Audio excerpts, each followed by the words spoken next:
All right, y'all, we got a 1975 Pontiac Grandville for you today.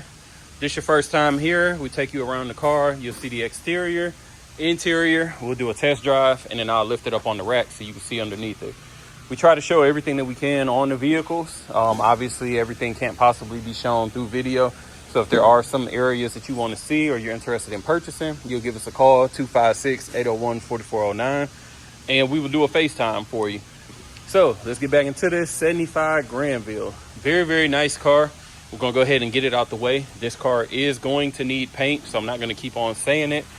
You can see right here, we got crow's feet all through the hood, and you got a little surface rust in the paint, lighter color. So you're going to need paint, so I'm not going to keep pointing that out.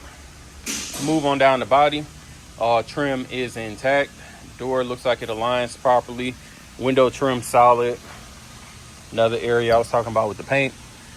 Windshield looks good. I don't have any cracks or rock chips, and chrome looks super bright around that windshield as well. Skirts are intact on this vehicle. Top is in excellent condition. We'll show you guys later on in the video when I lift it up. Obviously, you see we got a boot for it as well. We get around this. Rear quarters look pretty solid. Don't see any waves, any sign of body work. Trunk. Another reason that I do say this car is going to need paint, anytime you got like them lighter colors, especially like this vanilla, this yellow color, it's always going to appear two-tone in certain places because it's based on how much the sun hits it outside. So across the top, you're going to get some oxidation and you're going to get some lightening up. On the sides, it'll have a little bit of a darker color. So rear bumper looks good. Impact strips are intact. Chrome looks nice. Trimmed around the head. The tail lights all look solid. Looking down the driver's side, again, these quarters look pretty solid. Let me move around here.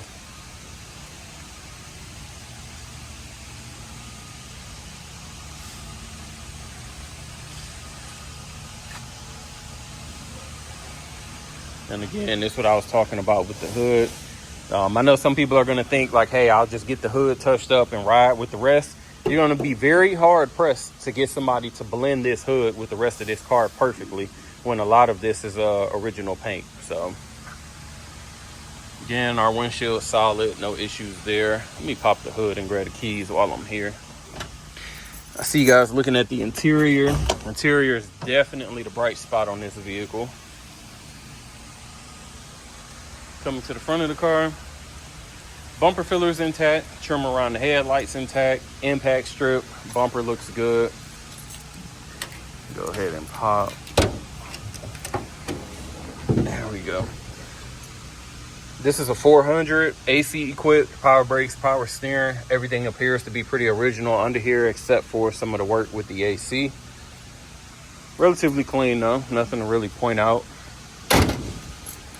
And of course this didn't slam shut for me. There we go. That way when we hop in this car, we can just ride.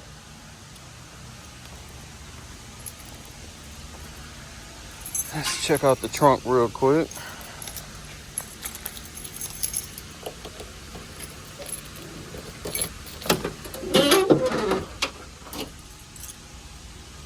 Nothing special with the trunk. Weather seal still intact. You can tell it's original though.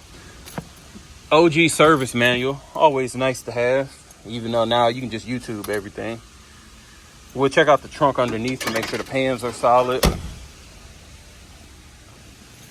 Interior, beautiful, beautiful brown interior. Open this door. Passenger seats, no rips, no tears, no stains. Power windows, you guys can see the lights are working in the rear. If you've never had an old school or don't remember your childhood, all you got to do is leave these doors open for like 30 seconds. If you touch these lights, they're gonna burn the mess out of you. I'll swap everything to LED. That's my recommendation. Carpet looks good. It's newer, obviously. I'm not sure how new, but very clean carpet. Here's our passenger seat. Again, no rips, no tears.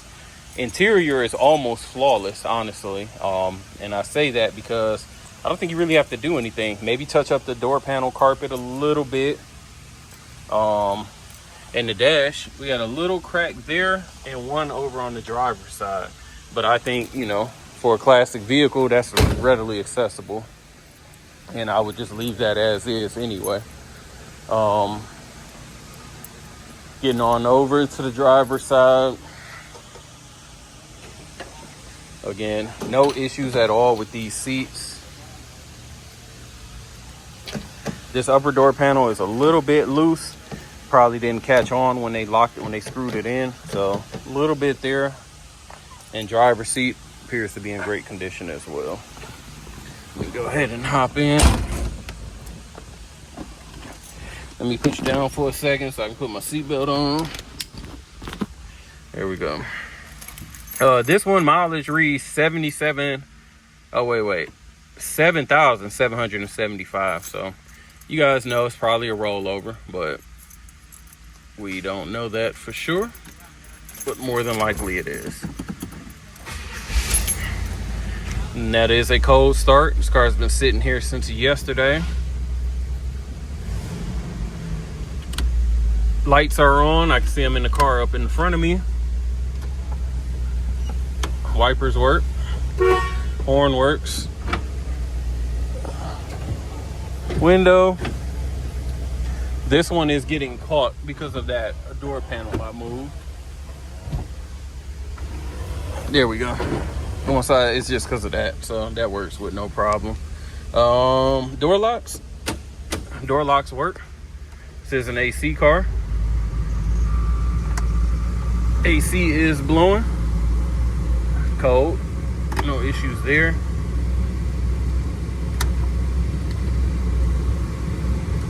Let's see if this radio is good.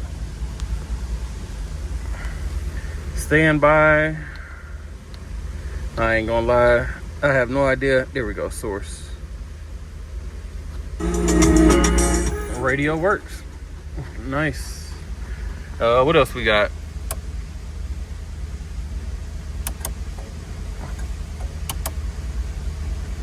Left turn does not work. I'm sorry. It works in the front, like the light works, but it's not showing in the dash. Right one is showing in, nope. Right when it's clicking, but not showing in the dash. I can tell the fuel gauge does not work because I don't even have anything there for it. Voltage looks to be reading accurate, and oil pressure appears to be accurate, but we'll see.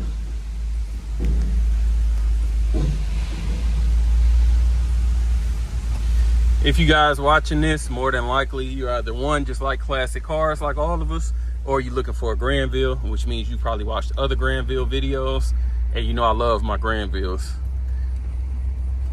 400 is nice and smooth in this. I've already driven this. Nice and quiet. No signs of an exhaust leak or manifold leak or anything there. Pretty solid.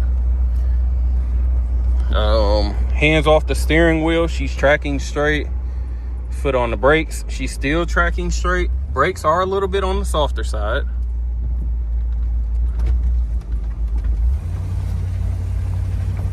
Motor sounds quiet. I don't have any belt squeal, anything rattling. Let's see. Speedometer is coming up. Still got that fasten seatbelt sign on, even though I got the seatbelt on. So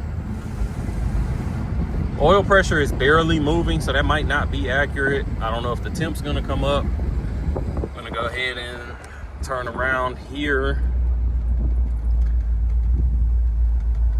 And then we're gonna get back and we're gonna put the top up so you guys can see that.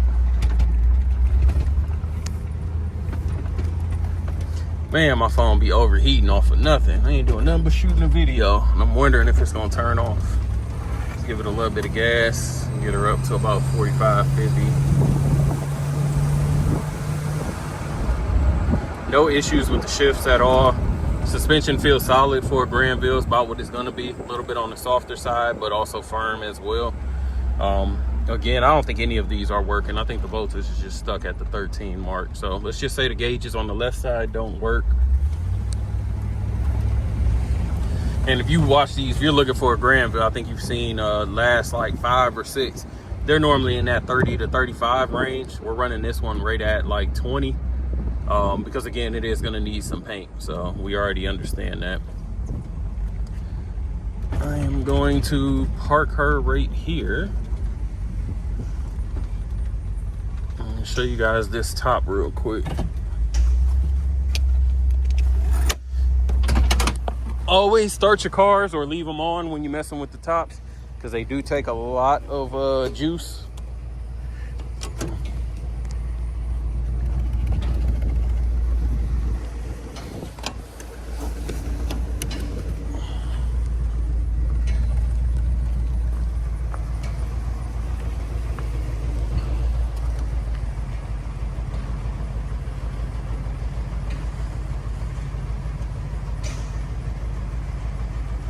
Not sure if this is the original top or it was replaced sometime in the last 50 years, but it's in a really good condition. So no rips or tears, a little discoloration right here in the middle. Somebody did a little patch job right there, glass back. But like I said, no rips, no tears over here. She does sit flush once you lock her down. So if you guys are interested in this Grandville, 256-801-4409, and check us out at rollingmuseums.com. All right, y'all, we got the Grandville up on the rack, starting with the front. Front bumper looks pretty solid. Looks like we got some new, we got a new AC. Yeah. Condenser looks new. We'll run through it and see from the top as well. I got some new lines going through there. All right, disc brakes up in the front. Everything appears to be stock. Pretty dirty under here. No signs of leaks from the oil or trans pan. I'm gonna go down the driver's side first. Frame is nice and straight. And floors look good. A little bit dirty, but nothing to complain about there. Passenger side. Frame looks nice and straight, and of course, like I said, floors look good as well. Eventually the exhaust will probably need to be redone. I can tell this probably don't got too much longer in there. Not gonna touch it because it's hot. Drums in the rear. Everything appears to be stock. No signs of leak from the gas tank. And then as we look up in here with the frame extensions, the trunk pans, looks pretty solid. Rear bumper looks good. Chrome is nice and bright. It'll come around. Cladding still intact.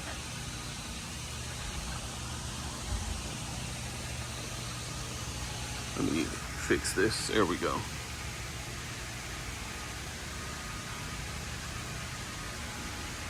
Body looks solid for sure. Like I said, it's got some little rust spots on there, but they look like surface rust. And again, this is a car that's got to be painted. So wheel wells look good.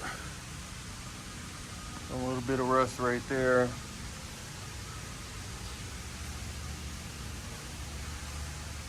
All right, let's drop her down.